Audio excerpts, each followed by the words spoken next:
Hai, selamat datang di video pertama cerita by Dias. Kali ini kita akan menceritakan manhwa sang penempa jenius di dalam game. Tanpa berlama-lama lagi, let's go!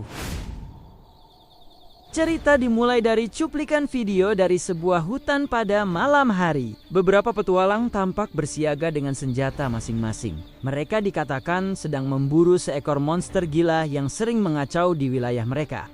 Para petualang itu adalah bangsa elf, dan malam ini mereka siap bertarung menghadapi monster tersebut.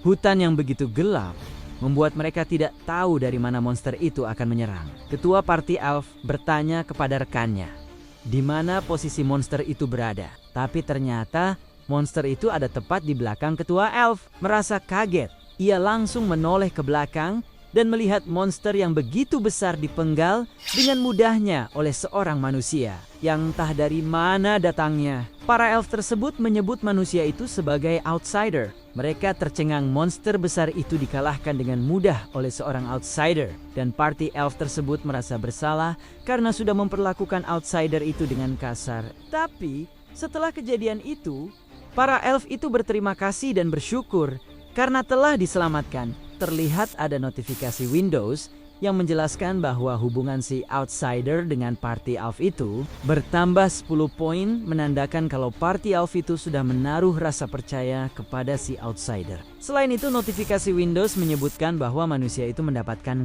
achievement lain, yaitu sebagai manusia pertama yang dipercaya oleh elf dan bisa menjelajah wilayah elf dengan bebas.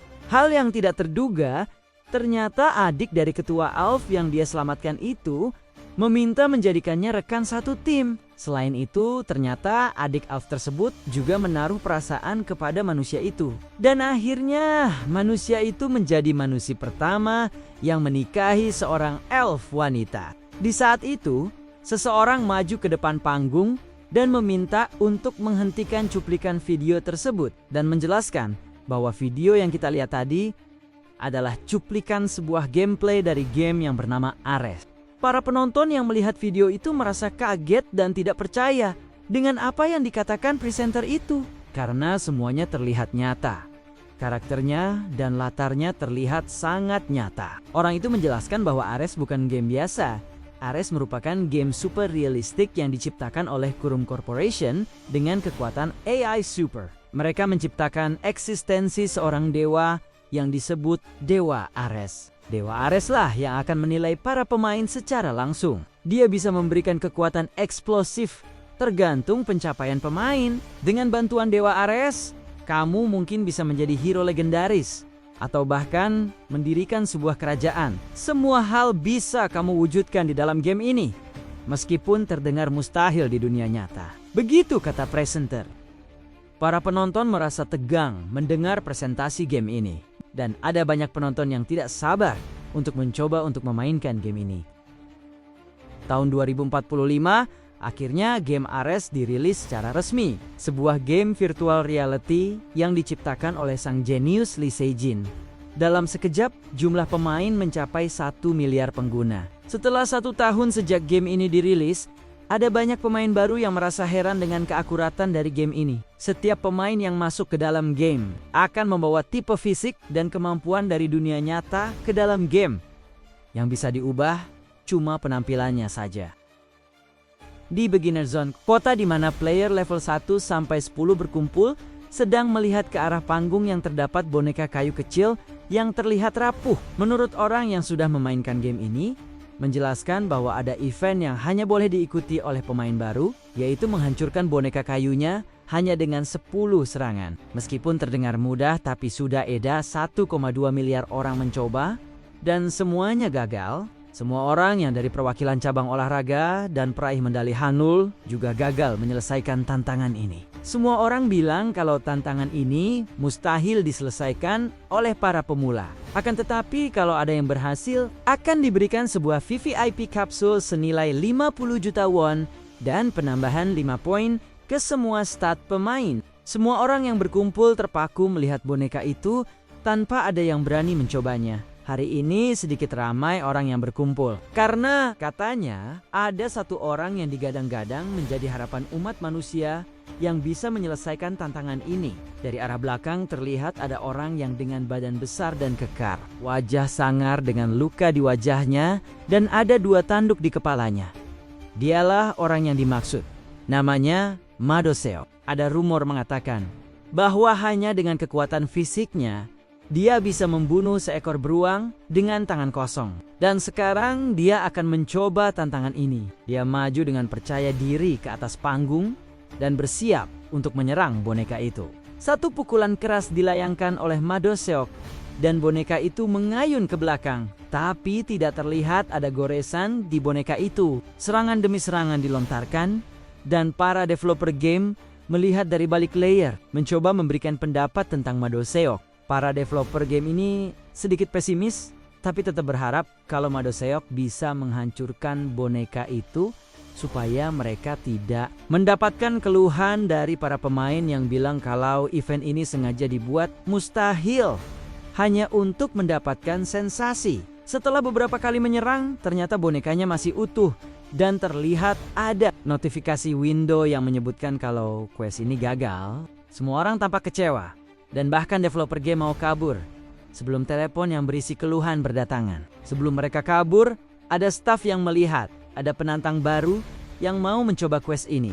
Terlihat bahwa orang itu sedang menopang sebuah benda panjang berbalut kain di pundaknya. Pria itu memandangi patung boneka itu dengan seksama dan melepaskan kain dari barang yang dibawanya. Ternyata benda itu adalah pedang yang terlihat sangat realistis. Ada staf yang meremehkan pedang itu tampak realistis, namun biasanya tidak berguna di dalam game ini. Tapi sebelum itu selesai, suara keras dari arena membuat orang terfokus ke arah panggung. Semua orang kaget melihat kalau boneka itu terbelah menjadi 2 bagian. Seketika notifikasi window menjelaskan questnya berhasil dituntaskan dan diikuti notifikasi penambahan poin stat dan mendapatkan 200 poin popularitas. Setelah dicek ternyata grade dari pedang itu adalah grade epic. Tim leader kaget mengetahui grade pedang itu dan bertanya siapa sebenarnya pria misterius itu. Seperti itulah perjalanan MC kita sebagai penempa pedang jenius di game Ares.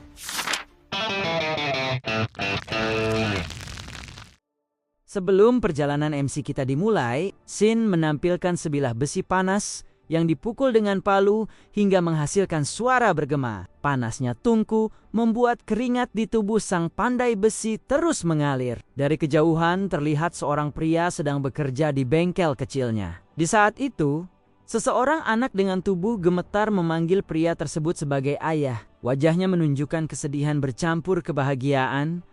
Lalu ia berkata bahwa ayahnya telah kembali. Anak itu langsung memeluk sang ayah dengan erat. Kemudian sang ayah menoleh sambil berkata, "Anakku, aku masih terbakar." Sontak sang anak kaget dan tiba-tiba bengkel dan sang ayah terbakar oleh api yang sangat besar. Sang anak terjatuh sambil berteriak meminta ayahnya untuk keluar dari api itu.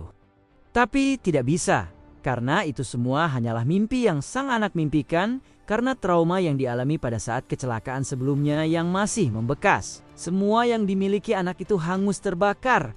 Dan sang ayah menjadi korban yang berakhir koma di rumah sakit. Beruntung sang anak bisa selamat, tapi dengan banyak luka bakar di sekujur tubuhnya.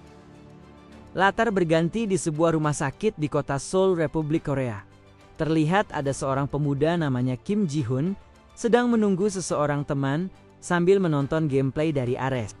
Kemudian, seorang pria dengan wajah tertutup menghampiri Kim Ji-hoon yang merupakan teman yang ditunggunya. Di situ mereka langsung mengobrol tentang game yang bernama Ares. Ji-hoon menjelaskan sedikit tentang game Ares dan memberitahu kalau ada event khusus pemula diadakan dalam game dengan hadiah yang lumayan menggiurkan. Ji-hoon juga menjelaskan kalau tantangannya simple tapi belum ada satupun yang berhasil menyelesaikannya dari 1 miliar orang. Dan Kim Ji-hoon berniat mengajak pria namanya Hunso untuk mencoba game Ares. Tidak seperti Ji-hoon yang terlihat optimis bisa menyelesaikan tantangan itu. Hunso malah terlihat pesimis mendengar kalau eventnya belum pernah diselesaikan oleh 1 miliar orang. Hunso bertanya, Kenapa kita yakin bisa menyelesaikannya? Bukankah sudah banyak orang yang mencoba dan gagal? Di saat itu, Kim Ji-hoon tetap terlihat optimis. Ia merasa bahwa untuk menghancurkan boneka kayu itu tidak cukup hanya mengandalkan kekuatan fisik. Menurutnya, ada faktor lain yang bisa menjadi kunci keberhasilan, yaitu menggunakan peralatan yang lebih bagus.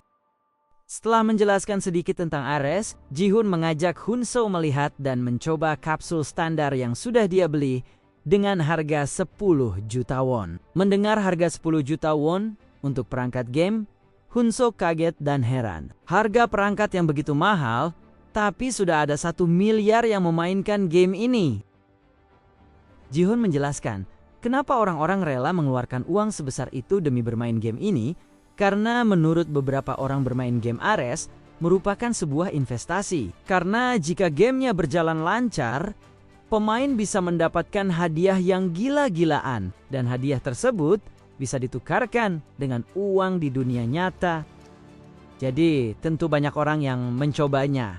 Mendengar penjelasan Ji-hoon, Hunso masih merasa ragu. Bagaimana tidak, Ji-hoon sudah menghabiskan banyak uang hanya untuk sebuah game dan bahkan mengajaknya ikut bermain. Pemikiran itu masih sulit diterima oleh logika Hunso. Hunso takut kalau rencana ini berakhir gagal dan merasa bersalah ke Ji-hoon karena sudah mengeluarkan uang banyak demi membantunya. Tapi Ji-hoon meyakinkan kalau rencananya ada peluang berhasil karena ada kelas blacksmith, yang dimana Hunso juga merupakan salah satu anak dari blacksmith terhebat di dunia. Mendengar penjelasan itu, Hunso merasa sedikit kesal, sehingga ada perdebatan dari mereka berdua. Hunso masih dalam masa trauma dan masih berjuang untuk bisa menyembuhkan ayahnya yang sedang koma. Membuat Hunso bekerja sangat keras sebagai buruh lepas untuk bisa membiayai pengobatan ayahnya. Dan di sisi lain, Ji-hoon mengetahui kalau Hunso sudah berjuang begitu keras untuk bertahan sejauh ini.